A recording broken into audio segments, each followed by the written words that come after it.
દરેક જીવોને કેમ મોકલી આપ્યા છે ને બધી વ્યવસ્થા કેમ કરી છે?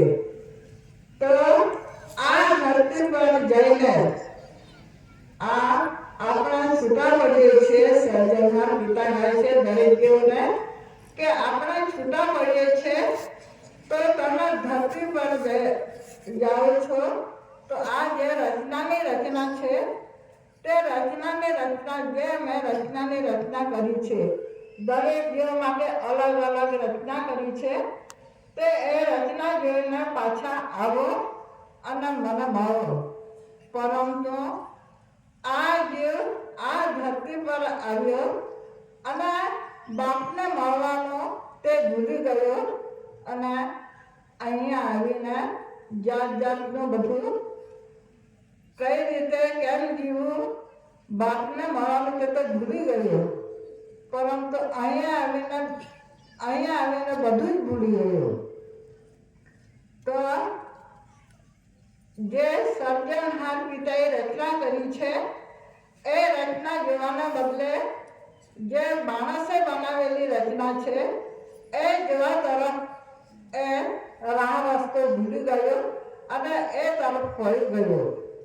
એટલે બાપની રચના જોવાનું રહી ગયું અને તે તરફ વહી જવાથી બાપને જે વચન આપીને આવ્યો છે કે હું અહીં પાછો આવીશ અને આપણે પાછા મળીશું, પરંતુ એ બધું રહી ગયું અને બીજી તરફ ફરી જવાથી બાપને મળવાનું એ ચૂકી ગયું. તો આ રીતે આ જે રચનાની રચના છે, બાપને મળવા માટે આ રચનાની જરૂર છે. રચના જોઈને બાપના ઘરે જવું પડે. તો આરતીની અંદર લખવામાં આવ્યું છે, દાદે આરતી બનાવી છે, તો બાપના ઘરે કેવી રીતે પહોંચવું તે આ આરતીની અંદર આપ્યું છે.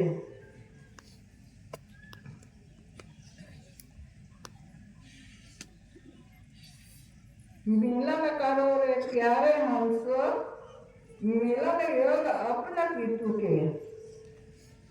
तो मिलन करो रे प्यारे हंसो, मिलन योग આ મિલન યોગ છે તે બાપના ઘરે જવા માટે, એટલે કે મિલન કરો રે પ્યારે હંસો, મિલન યોગ આપણને આ યોગ મળ્યો છે. આ યોગ મળ્યો છે એના થકી આપણે આ જે રચનાની રચના છે તે એ જોઈને આપણને મિલન યોગ મળ્યું છે. તો મિલન કરવા માટેનો છે બાપની સાથે. मिलन है पितु पद शुभ योग, रचना देखो पितु पद की. मिलन है पितु पद शुभ योग, આપણને મિલન કરવા માટેનો આ શુભ અવતાર મળ્યો છે. તો આપણા મિલન માટે मिलन है पितु पद शुभ योग, रचना देखो पितु पद की. તો આ જે શુભ યોગ આપણને શુભ અવતાર મળ્યો છે એ બાપને મળવા માટેનો છે. માટે બાપે જે આ રચનાની રચના કરી છે એ રચનાની રચના થકી આપણું જીવન ચાલે છે. તો જે રચના છે 5 તત્વો છે, તેજ, અગ્નિ અને ધરતી, સૂર્ય, ચંદ્ર. તેજને અગ્નિ ધરતી બનાવી બાપે, સૂર્યને ચંદ્ર ચાલે પિતુના જ્યોતિ. એ સર્જનહાર પિતાના જ્યોત થકી આ જે આપણું જીવન ચાલે છે. આ જે ગણી કે ધરતી માતા કે કોઈ આ જે બધું સર્જનહાર પિતાએ રચના કરી છે એ રચના બધી પિતુના જ્યોત થકી ચાલે છે.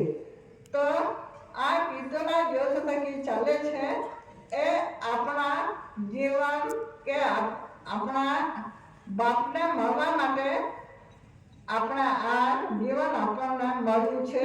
બાપના ઘરે જવા માટેનું આ આપણું જીવન છે. તો આપણે ખાલી મોજ મસ્તી કે આ ફરીને આપણી જિંદગી નીકળી ગઈ તો એ માટેની આપણી જિંદગી નથી. તો બાપના ઘરે જવા માટેની રચના જોઈને બાપના ઘરે પહોંચવાનું છે. તો આ રીતે બાપના ઘરે પહોંચીને બાપને સાથે મિલન કરીને સદા સદાને માટે બાપના ઘરે રહેવાનું છે. જે આપણને કણી આપી છે એ કણી પવિત્ર કણી છે. તો એ કણીનો આધાર લઈને એ જે આ કણી કે ધરતી માતાની જે આરતી છે તે એ આરતીની અંદર આપ્યું છે.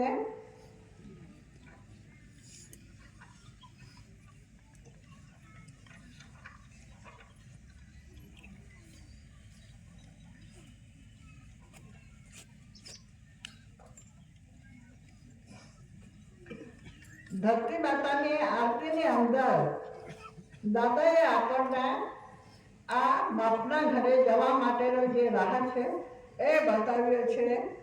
તો